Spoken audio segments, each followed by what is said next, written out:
J'ai toujours cru en Dieu depuis que j'ai été assez vieux pour comprendre le monde. On m'a appris que la foi était le fondement de tout ce que ma mère disait sans Dieu. Nous ne sommes rien.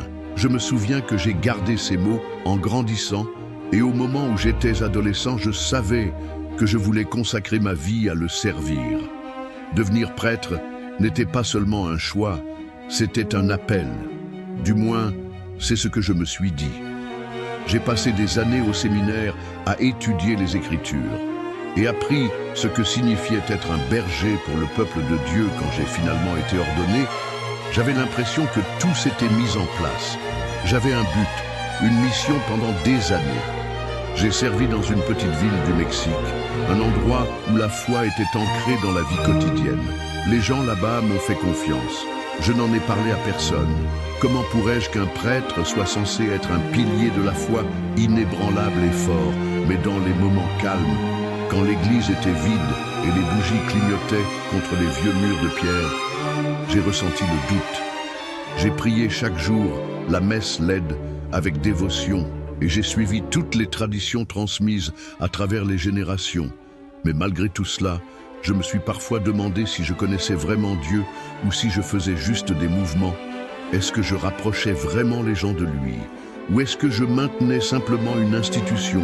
J'ai essayé d'ignorer ses pensées en me persuadant qu'elles n'étaient que des moments de faiblesse, mais elles ne m'ont jamais complètement quitté.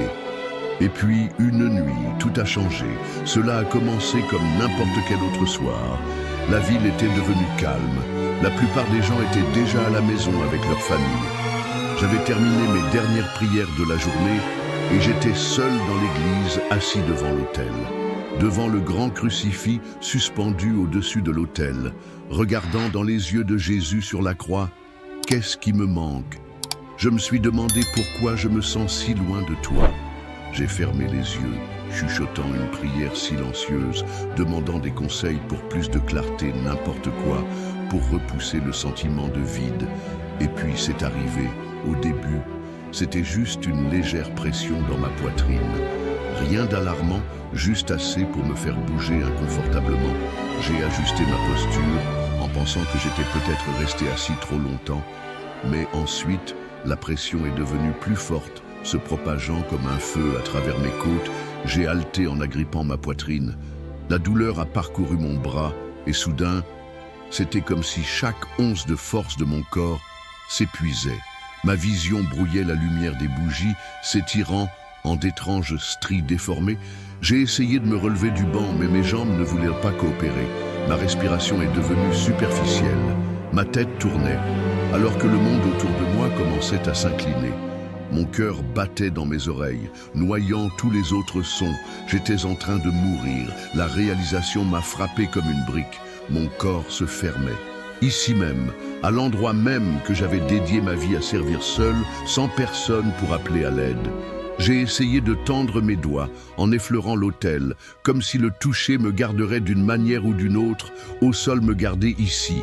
Mais ma force s'estompait rapidement, mes genoux se sont pliés et je me suis effondré sur le carrelage froid. Ma tête a heurté la surface dure, mais j'ai à peine enregistré l'impact. Tout ce que je pouvais ressentir était le poids écrasant dans ma poitrine, la brûlure dans mes poumons, alors que je luttais pour respirer.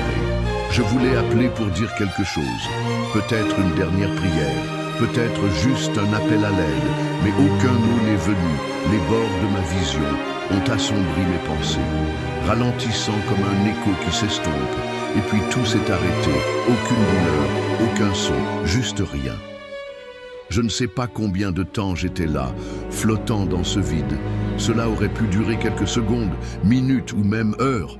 Le temps n'existait pas dans cet espace, puis lentement quelque chose a changé, une étrange sensation m'a envahi, comme si j'étais soulevé, non pas physiquement, mais d'une manière que je n'avais jamais ressentie avant de reprendre conscience de la pièce, mais pas de la façon dont je l'avais connue auparavant. C'était comme si je la voyais sous un angle différent, et c'est à ce moment-là que je me suis vu allongé sur le sol, complètement immobile, mon corps sans vie sous moi. Je n'étais plus dedans. C'est à ce moment-là que j'ai su que j'étais mort. Au moment où tout est devenu noir, je m'attendais à ce que ce soit la fin. Mon esprit était vide, mon corps engourdi. C'était comme si tout le poids, la douleur, le bruit de la vie avaient disparu en un instant. Mais ce qui est arrivé ensuite était quelque chose que je n'aurais jamais pu imaginer au début. Je n'avais pas de corps, du moins pas de la façon dont je le comprenais, mais je pouvais me sentir bouger. En montant, la sensation était étrange, comme si j'étais tiré vers le haut par une force invisible. Je n'ai pas résisté. Je n'étais même pas sûr de pouvoir. Une tache de sang sur le sol, là où la tête avait heurté le sol, c'était surréaliste là. Je me regardais, mais je n'avais pas peur. J'aurais dû paniquer, n'est-ce pas? Mais tout ce que je ressentais était un calme étrange, comme si le chaos du monde avait été laissé derrière moi. Au début, je pensais que c'était juste un effet de la lumière. Mais ensuite, j'ai réalisé qu'elle se rapprochait et qu'elle n'était plus seule. Les ombres ont commencé à apparaître sortant de l'obscurité comme de la fumée. Leurs formes se déplaçaient anormalement, changeant et tourbillonnant à mesure qu'ils s'approchaient. N'était pas dans mon corps. Le calme que j'avais ressenti il y a quelques instants a disparu, remplacé par un sentiment croissant de terreur. Les ombres ne parlaient pas avec des mots, mais je pouvais les entendre. Des murmures faibles et glaciales comme un vent lointain transportant des secrets. Je ne pouvais pas comprendre ce qu'ils disaient, mais le ton était suffisant pour me faire frissonner. C'était comme j'essayais de nager contre un courant puissant. Plus je résistais, plus l'attraction devenait forte. La panique s'est installée lorsque j'ai réalisé que je ne pouvais pas les arrêter. C'était là que j'allais finir. J'ai pensé à tous les sermons que j'avais donnés à toutes les fois. J'avais averti les autres de la réalité de la guerre spirituelle, mais je ne l'avais jamais vraiment compris jusqu'à présent. Je n'avais pas un corps. Tout ce que je pouvais faire était de regarder les ombres se rapprocher, leurs murmures se transformant en un bourdonnement sourd et menaçant. Puis, juste au moment où l'obscurité menaçait de m'engloutir, quelque chose se produisit. Une lumière au début, elle était faible comme une petite étincelle au loin, mais elle devenait plus brillante, coupant les ombres comme une lame. C'était en moi, remplissant chaque partie de mon être. La lumière était écrasante, mais pas d'une manière dure. Elle rayonnait pure et puissante, mais elle était douce, comme si elle m'étreignait.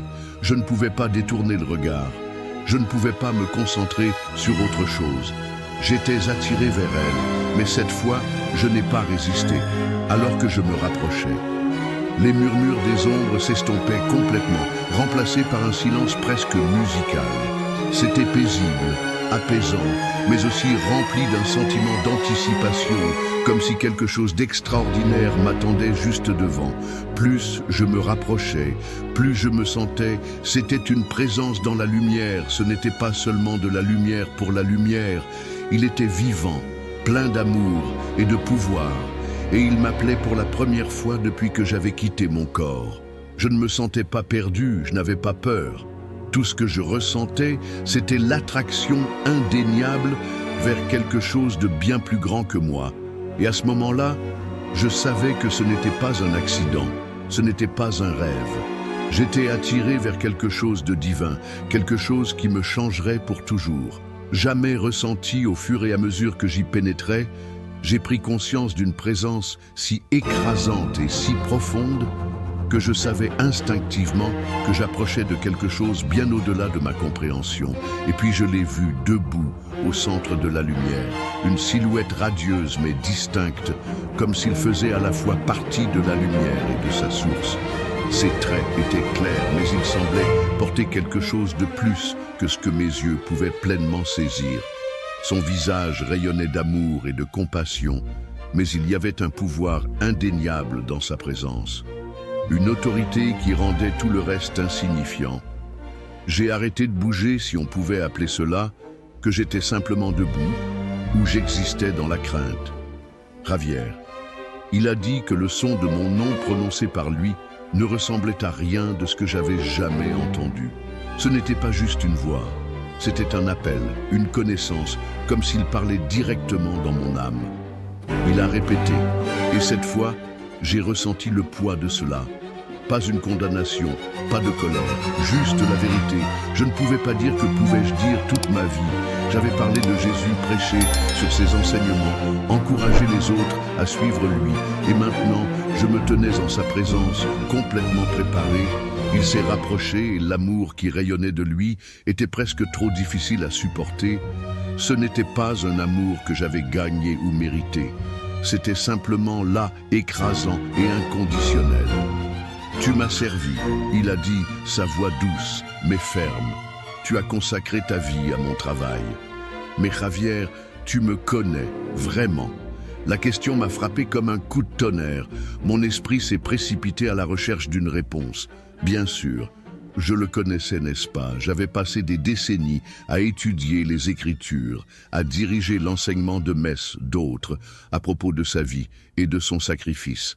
Mais alors que je me tenais là, face à face, avec Jésus, j'ai réalisé quelque chose de terrible. Je ne le connaissais pas vraiment. Je pensais que je le connaissais. J'ai réussi à dire, même si mes mots semblaient faibles, et Hollow Jesus m'a regardé avec une expression que je ne peux décrire que comme triste et plein d'espoir, comme s'il connaissait déjà ma réponse, mais attendait que je la réalise par moi-même. Vous savez, pour moi, il a dit son ton, G doux mais perçant. Vous connaissez les histoires, les rituels, les mots, mais m'avez-vous déjà vraiment connu? Avez-vous cherché mon cœur? Ou as-tu seulement suivi mes règles? La vérité de ces paroles m'a transpercé comme une lame. J'avais passé ma vie concentrée sur les rituels, la structure, les traditions de l'Église. J'avais mesuré ma foi par mon obéissance à l'institution, par la façon dont j'avais suivi ses directives. Mais si j'avais jamais vraiment cherché une relation avec lui, si j'avais déjà ouvert mon cœur pour le connaître au-delà des mots sur la page, les larmes me montèrent aux yeux alors que le poids de tout cela s'effondrait.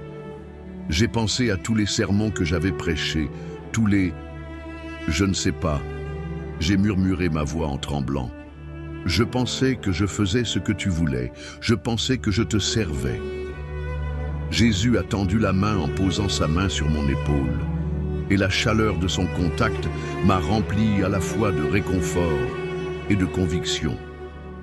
Tout ce que tu fais, je ne pouvais plus retenir les larmes qui coulaient sur mon visage alors que je tombais à genoux devant lui. Je suis désolé. J'ai dit, ma voix se brisa. Je pensais que j'étais assez. Je pensais que j'en faisais assez. Mais je vois maintenant qu'il me manquait la chose la plus importante. Jésus s'agenouilla, son visage près du mien, ses yeux remplis de rien d'autre que l'amour.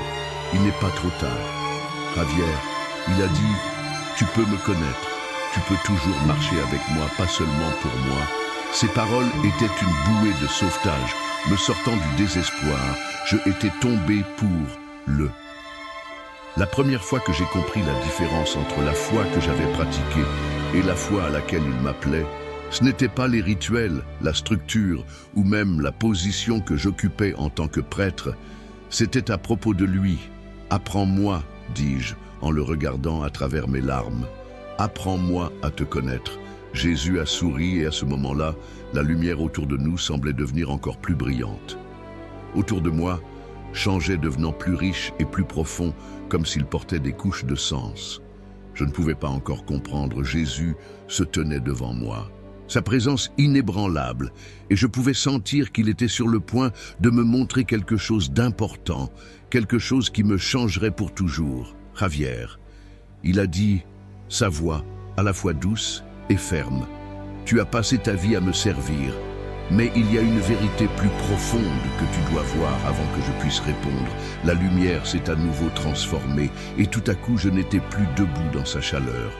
À la place, je regardais des scènes de ma propre vie comme si je regardais à travers une fenêtre. Ce n'était pas seulement des souvenirs, c'était des moments de mon ministère, des moments où je pensais avoir fait l'œuvre de Dieu, mais maintenant je les voyais à travers ses yeux. J'ai remarqué des choses que je n'avais jamais vues auparavant dans une scène. Je bénissais la nouvelle maison d'une famille. La mère tenait fermement son bébé, ses yeux remplis de gratitude pendant que j'arrosais de l'eau bénite et priais pour eux. Je me suis précipité pendant la bénédiction. distrait par le prochain rendez-vous de mon emploi du temps. Je n'avais pas pris le temps de vraiment les écouter pour comprendre leurs peurs ou leurs espoirs. J'avais accompli le rituel, mais je n'avais pas été présent avec eux. La scène a changé et je me suis vu donner un sermon dans l'église. Les bancs étaient pleins et je parlais avec passion de l'importance de la foi et de l'obéissance. Visages dans la foule que je n'avais pas remarqué auparavant, des visages remplis de doutes, de douleurs et de désirs. Ils ne cherchaient pas de règles ou de rituels, ils cherchaient quelque chose de plus profond, quelque chose de réel, et je ne l'avais pas vu, je ne les avais pas rencontrés là où ils étaient. Les larmes ont commencé à me monter aux yeux alors que les scènes continuaient à se dérouler. J'ai vu instant après instant où je m'étais concentré sur les traditions de l'Église, les expressions extérieures de la foi, tout en manquant les besoins plus profonds des personnes que j'étais appelé à servir. Ce n'était pas que les rituels étaient mauvais, ils avaient leur place, mais j'ai fait d'eux le centre de mon ministère, au lieu de faire de Jésus le centre. Voyez-vous maintenant, Javier Jésus a demandé sa voix, coupant le poids de mes émotions. La foi ne concerne pas les actions que vous accomplissez, mais l'amour que vous vivez. Les rituels sont censés me pointer du doigt, mais trop souvent ils deviennent le point central au lieu des moyens. Tradition de l'Église. Mais maintenant j'ai vu à quel point cette compréhension avait été superficielle. Jésus a continué. L'Église n'est pas une institution. Plus c'est mon corps, plus ce sont les gens qui me cherchent, qui m'aiment et qui s'aiment les uns les autres. Elle n'est pas construite avec de la pierre ou du bois, mais avec des cœurs ouverts à ma grâce. Pendant qu'il parlait, les scènes ont encore changé cette fois.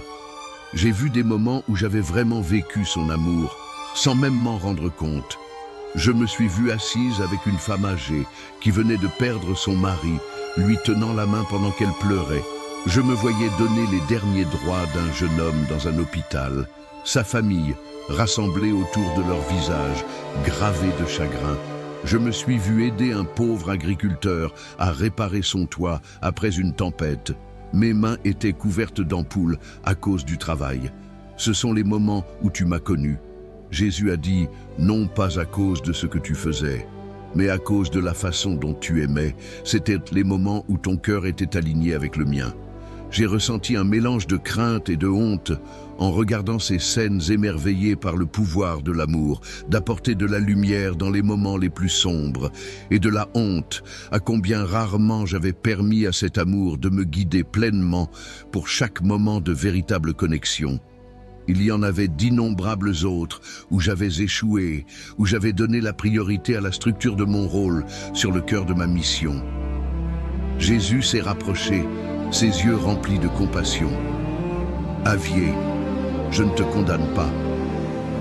Je connais ton cœur et je connais les fardeaux que tu as portés, mais maintenant tu vois la vérité. Et avec cette vérité vient un choix, un choix. J'ai demandé ma voix tremblante. Oui. Il a dit que tu pouvais continuer comme tu faisais le bien, mais ne me connaissais jamais pleinement. Ni toi, je peux abandonner les traditions qui vous ont retenu et entrer dans la plénitude de mon amour. Vous pouvez conduire les autres vers moi, non pas à travers des rituels, mais à travers une vie qui reflète ma grâce. Le poids des mots s'est posé sur moi et je savais qu'il n'y avait pas de retour en arrière. Je ne pouvais pas ignorer ce qu'il m'avait montré.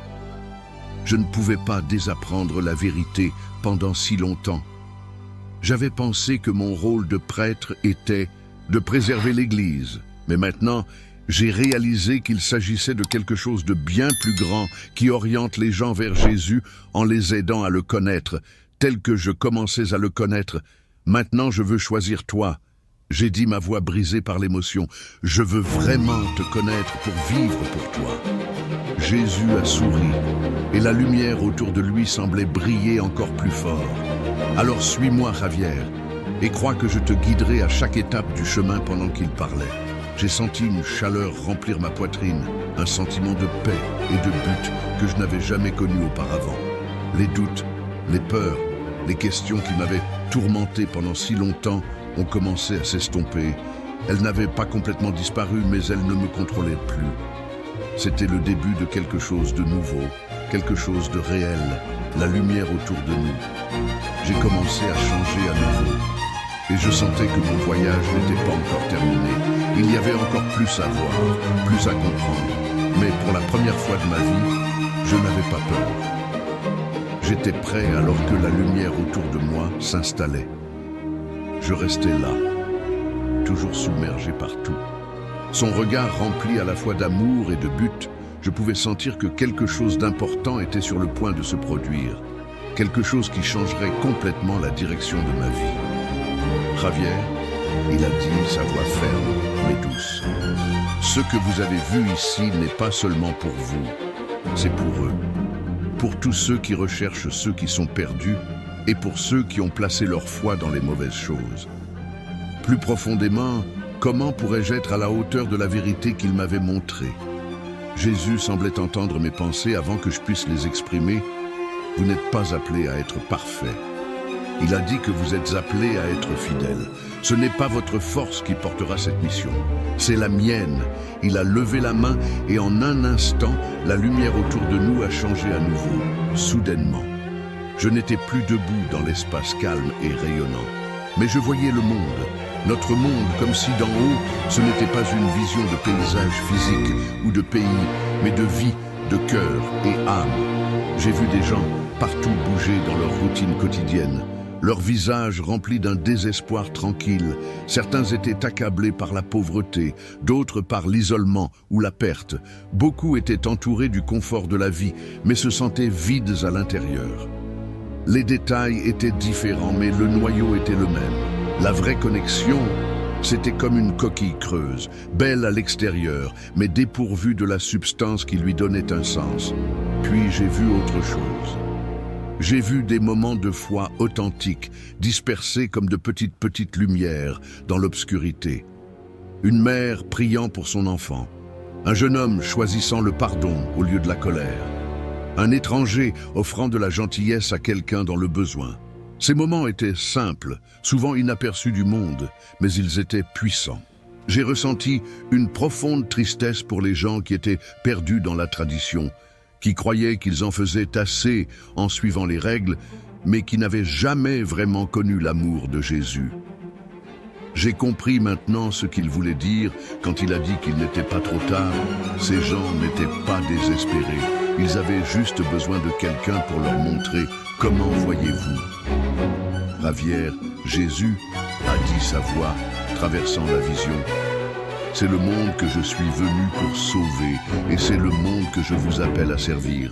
Les larmes ont coulé sur mon visage alors que je me tournais vers lui. Mais comment j'ai demandé à ma voix tremblante, comment puis-je les atteindre? Comment puis-je les aider à voir ce que j'ai vu?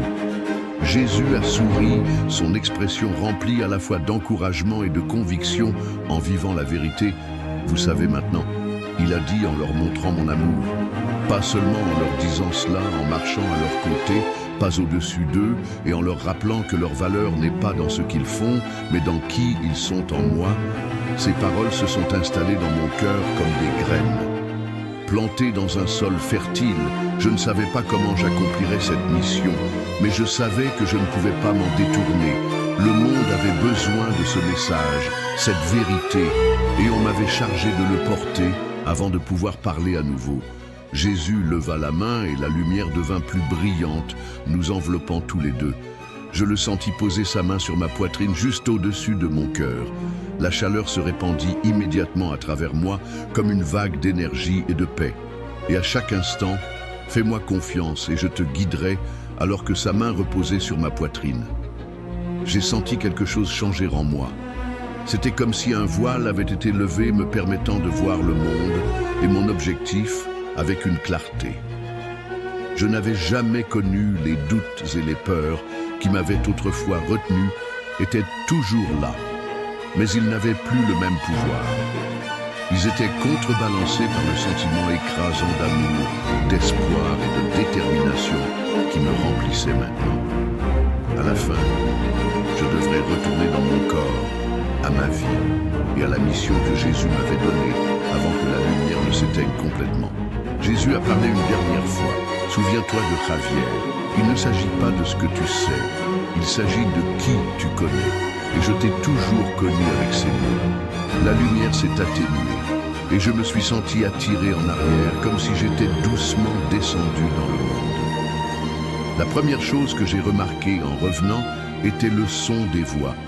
Elles étaient faibles au début, étouffées, comme si elles venaient de loin, lentement. Elles devenaient plus claires, des voix urgentes, parlant d'un ton rapide et inquiet. Ma poitrine était lourde, mon corps faible, mais j'étais vivant. J'ai ouvert les yeux. En plissant les yeux devant la dure lumière fluorescente au-dessus de moi, il a fallu un moment pour réaliser où j'étais. Les machines de l'hôpital bipaient doucement. Moi pouvions sentir le pouls constant de quelque chose de froid traverser l'intraveineuse dans mon bras. Une infirmière s'est penchée sur moi, le soulagement envahir son visage, alors qu'elle m'a vu reprendre conscience. Pâle, elle a dit doucement, « Tu es réveillé, éveillé. » Le mot semblait plus lourd qu'il n'aurait dû. Je n'étais pas seulement éveillé physiquement, j'étais éveillé spirituellement d'une manière que je n'avais jamais été avant les souvenirs de ce qui venait de se passer.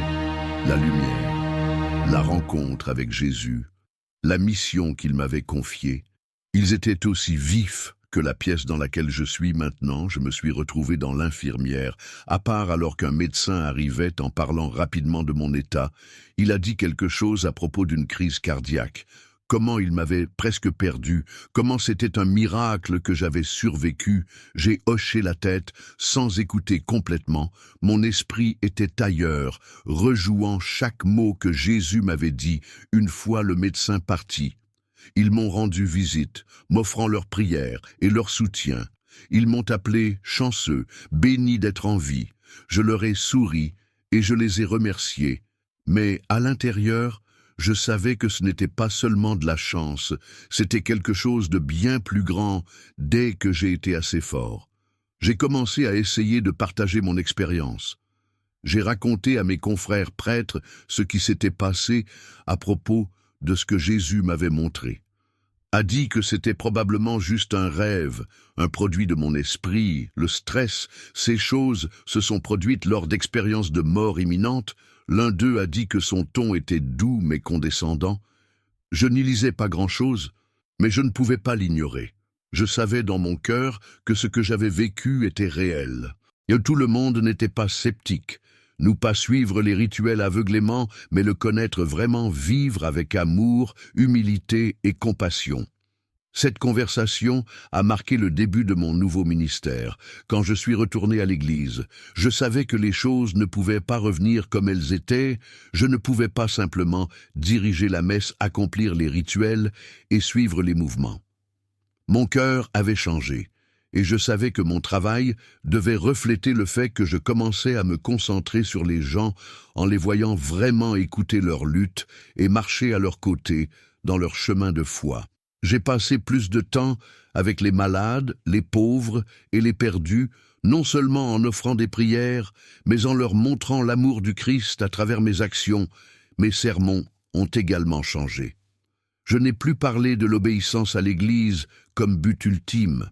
J'ai plutôt parlé de Jésus, de la relation que nous pourrions avoir avec lui, de la manière dont il aspire à nous connaître personnellement. J'ai encouragé les gens à le chercher non seulement à travers des rituels, mais à travers leur cœur. Ok, je n'étais pas là pour forcer qui que ce soit à changer. J'étais là pour guider vers l'amour et pour refléter la vérité que Jésus m'avait montrée. Ce n'était pas facile. Il y avait des jours où je sentais le poids du scepticisme et de la résistance, où je me demandais si j'en faisais assez ou si j'échouais dans la mission que Jésus m'avait donnée. Mais dans ces moments, je me suis souvenu de ces paroles. « Tu n'es pas seul, je te guiderai ». Ces paroles sont devenues mon point d'ancrage. Les mois ont passé et les changements dans la paroisse étaient indéniables. Les gens qui se sentaient autrefois déconnectés de leur foi ont commencé à trouver nouveau ce qui signifiait dans leur relation avec Dieu.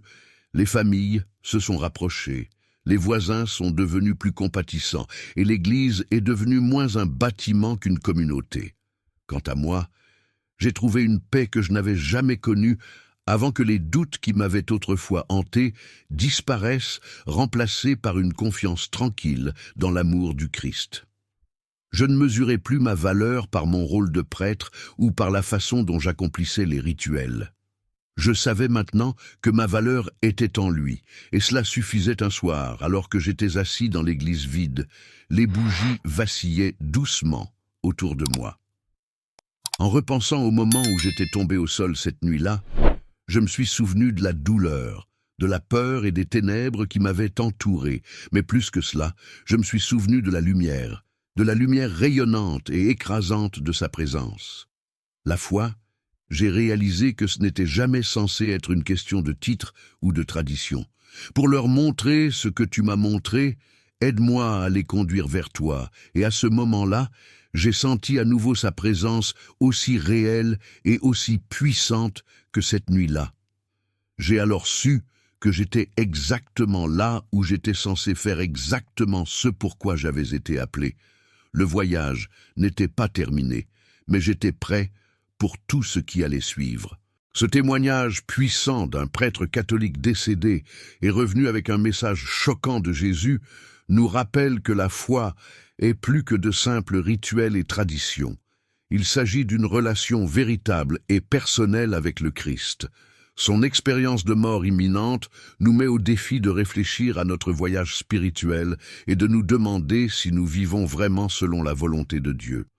Jésus nous appelle à une compréhension plus profonde de son amour et de son salut, nous invitant à ouvrir notre cœur et à faire confiance à sa grâce. La rencontre du prêtre avec Jésus souligne que la vérité de Dieu dépasse les structures et les doctrines humaines. Même si les traditions peuvent nous guider, elles ne devraient jamais remplacer une foi sincère et vivante. Si ce témoignage vous a touché, prenez un moment de réflexion. Ma foi est-elle vivante ? Est-ce que je cherche vraiment Jésus ou est-ce que je suis simplement des routines religieuses ? Jésus attend que chacun de nous vienne à lui avec sincérité, humilité et un cœur disposé à recevoir sa vérité. Ce témoignage m'a profondément ému, car il montre que même ceux qui consacrent leur vie à la religion peuvent encore connaître de profonds éveils spirituels. Cela me fait réaliser que la foi n'est pas une question de titre, de position ou de rituel, mais de connaître Jésus personnellement. Parfois, nous pensons que le service religieux nous rapproche automatiquement de Dieu, mais cette histoire me rappelle que la vraie foi requiert une rencontre personnelle avec le Christ. Je comprends maintenant que la grâce de Dieu n'est pas quelque chose que nous pouvons gagner, c'est un don que nous devons accepter avec humilité. Ce témoignage m'encourage à rechercher une relation plus authentique et plus sincère avec Jésus, plutôt que de simplement suivre des habitudes religieuses. Cela m'apprend aussi que l'amour de Dieu est illimité et il nous tend la main, peu importe où nous en sommes dans la vie. Cela me met au défi de demander « Est-ce que je vis ma foi par routine ou suis-je vraiment transformé par le Christ ?» J'ai appris que Jésus désire plus que la simple dévotion religieuse. Il désire notre cœur, notre confiance et notre abandon total. Surtout, ce témoignage me rappelle que nous ne devrions jamais prendre notre foi pour acquise, mais rechercher constamment une connexion plus profonde avec Dieu. Seigneur Jésus, merci pour ta miséricorde et pour avoir révélé ta vérité à ceux qui te cherchent avec sincérité. Ouvre nos cœurs pour recevoir ton amour, non seulement à travers les traditions, mais à travers une relation profonde et personnelle avec toi. Aide-nous à abandonner tout ce qui nous empêche de vivre pleinement ta grâce. Apprends-nous à marcher dans la foi, non par habitude, mais avec une véritable faim de ta présence. Renforce notre confiance en toi et guide-nous à vivre selon ta volonté. Que nos cœurs soient transformés et que notre foi soit vivante en ta vérité. Nous nous abandonnons à toi, Seigneur, et nous demandons la sagesse de te suivre de tout cœur. En ton saint nom, nous prions. Amen. Abonnez-vous pour des témoignages plus inspirants et des révélations puissantes sur la foi et la spiritualité. Que Dieu vous bénisse abondamment, Sparkles.